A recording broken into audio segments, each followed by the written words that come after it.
Quando eu tinha 27 anos, eu comecei a trabalhar com arqueologia. Mas não foi sempre assim.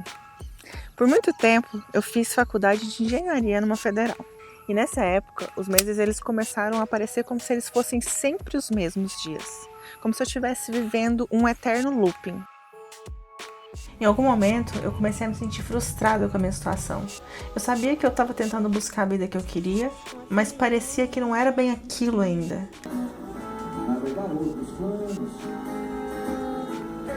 E naquela época eu passava meus dias indo para a faculdade, frequentando festas universitárias e tudo aquilo que diziam ser o ápice para jovens da minha idade. Em 2016 algo aconteceu em mim e eu decidi fazer uma viagem para o Egito.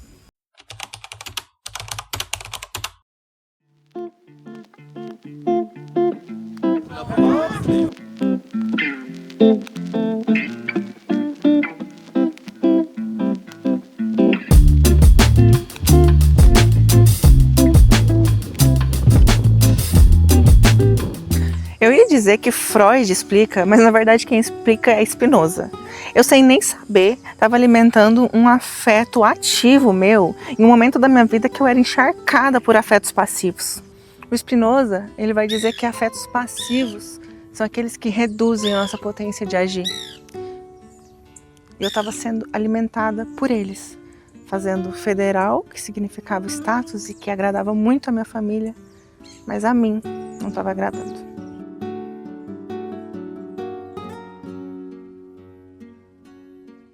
Mas o Spinoza também diz que nós buscamos por nossa essência, que ela quer emergir.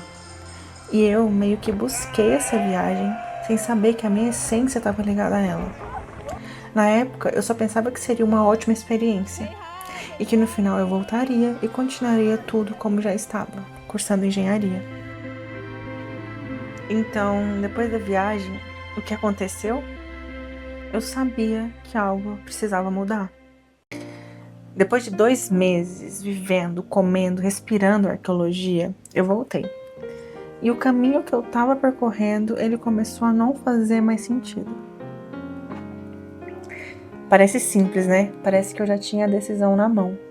Mas o que eu fiz quando eu voltei foi me empenhar mais no curso de engenharia de petróleo, estudar mais, tentar me engajar mais.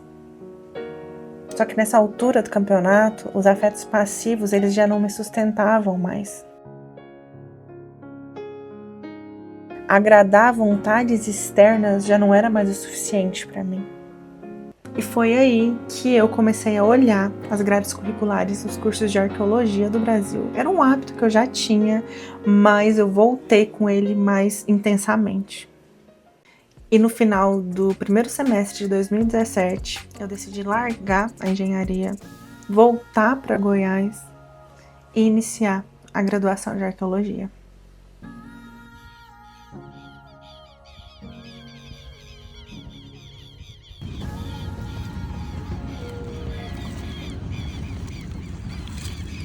Essa é uma carta que escrevi para mim em 2017. Existem épocas na vida que você se depara com decisões que só você pode fazer. O tipo de decisão que pode te colocar 3 passos mais próxima de você e dos seus sonhos, ou te fazer viver pensando no que poderia ser. Eu me pergunto o que me segurou de tomar essa decisão por tanto tempo. E tudo que eu posso pensar é medo. Então agora eu vou me jogar com medo, com a esperança de que cresçam asas enquanto eu caio. Em 2017, eu estava pronta para viver o que eu sonhei por, sei lá, uns 10 anos. Eu nem acreditava que eu realmente ia viver aquilo. Honestamente, tudo estava parecendo muito surreal. E aí que eu larguei a minha faculdade, fui para Goiânia, prestei um vestibular e entrei no curso de arqueologia. Eu vou contar para vocês como foi.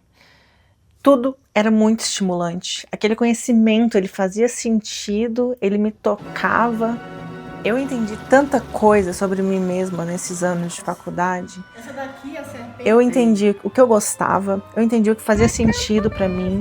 E nessa trajetória de fazer esse curso, eu acabei percebendo que o que eu queria, o que me fazia feliz, os meus afetos ativos, eles eram entender sobre histórias. Histórias que hoje não são possíveis por causa do mundo que vivemos.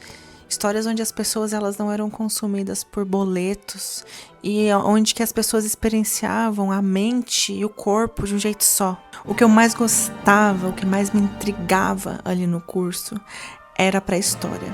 Eu sempre quis saber como era caçar, como era fazer uma fogueira, como era estar perto de um grupo, como era e como foi o contato entre diferentes etnias. Como poderia ter sido a rotina, qual era a sensação de estar vendo uma paisagem pela primeira vez, sabendo que ninguém nunca havia pisado ali. E acabou que essa busca por histórias também me fez perceber que eu estava buscando pelo ato de explorar. E o legal é que com o tempo, tudo aquilo que era muito mental começou a se tornar físico. Eu comecei a ir nos sítios arqueológicos, que são os locais onde essas pessoas comiam, caçavam, conversavam, se relacionavam, faziam seus simbolismos. E tá num sítio arqueológico, para mim, sempre foi algo muito mágico, porque eu começava a pensar como que aquela paisagem ela estava sendo explorada, onde que se buscava água, quando que se buscava recursos, quais eram as decisões que faziam com que as pessoas mudassem dali. Durante a minha graduação de arqueologia, eu pensei em ter encontrado tudo que faltava na minha vida. E nisso eu aproveitei minha graduação ao máximo. Eu entrei em tudo que era possível entrar. Então eu fui desde monitora a museus até participar de atividades de educação patrimonial em escolas. A maior parte do meu curso, em geral, ela foi em laboratório, fazendo iniciação científica. Em 2024, eu fiz 30 anos. E desde os 28, algumas coisas mudaram. A vida adulta, ela veio batendo na porta e eu nunca tinha parado para pensar como era o mercado de trabalho. O que seria de mim quando eu formasse? Como arqueólogos vivem? Era um desejo meu sair dessa roda de ratos e por isso eu escolhi a arqueologia. Mas eu tinha me esquecido que eu não era herdeira. E eu fui percebendo que é necessário se adequar. A verdade sobre o mercado de trabalho de arqueologia é: a gente tem uma área do mercado que absorve 98% dos arqueólogos e uma outra área do mercado que absorve 2% do mercado de arqueólogos. Essa área de 98%, ela é o mercado de licenciamento ambiental, que é onde basicamente quase todo mundo que se forma vai parar. E os 2% ele tá ali nas universidades, quando as pessoas vão fazer mestrado, doutorado e depois elas seguem o caminho de dar aula. Vocês já ouviram aquela frase: não mostre ao universo os seus planos que ele vai dar risada de você? Bem, foi isso que aconteceu comigo. Quando eu saí do curso de engenharia de petróleo, eu saí com o discurso de que eu não queria passar minha vida inteira furando buracos. Outra coisa também aconteceu. Lá quando eu fui para o Egito, eu fiz uma subida ao Monte Sinai e eu saí de lá e fiquei quase um ano falando que eu nunca mais ia subir serra na minha vida. Você sabe o que eu faço hoje? Eu cavo buracos e subo serras.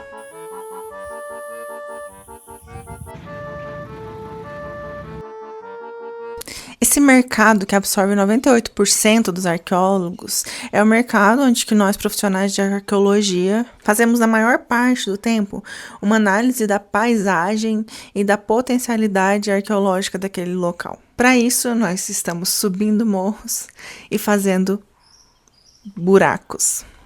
Agora imagina se eu tivesse começado o curso unicamente tentando sair da roda de ratos. O balanço final disso tudo é que depois dessa escolha eu nunca mais tive crises existenciais. A arqueologia era meio que o it da minha vida. Mas, por outro lado, eu tive muitas crises financeiras, muitas dúvidas ainda tenho, porque o mercado da arqueologia, ele não é um dos melhores mercados. Ele é muito instável e também é uma área muito perigosa de estar se trabalhando.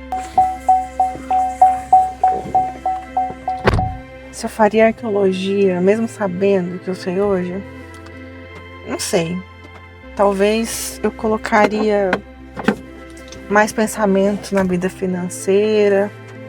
Pensaria em talvez mudar um pouco, aumentar minhas fontes de renda.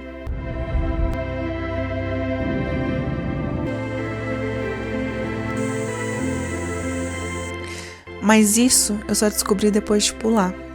E agora eu espero que as minhas asas estejam crescendo. Mas pra Janine de 23, eu ainda acho que o melhor pra ela foi ter escolhido tudo isso. Eu não vejo uma vida onde eu não tenha experimentado o que é ser arqueóloga.